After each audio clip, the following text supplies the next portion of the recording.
Uno schianto fortissimo che non ha lasciato scampo. Le lamiere accartocciate si sono trasformate in una gabbia mortale per Rosien Raquel Nascimento Silva, 54enne brasiliana da tempo residente in Veneto.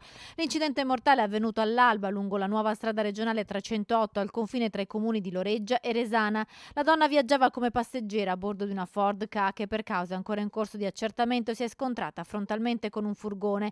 Ferito l'uomo alla guida dell'auto che insieme alla vittima viveva a Resana. Il 54enne è ricoverato in gravi condizioni all'ospedale di Castelfranco Veneto, illeso invece il conducente del furgone contro cui è finita l'auto.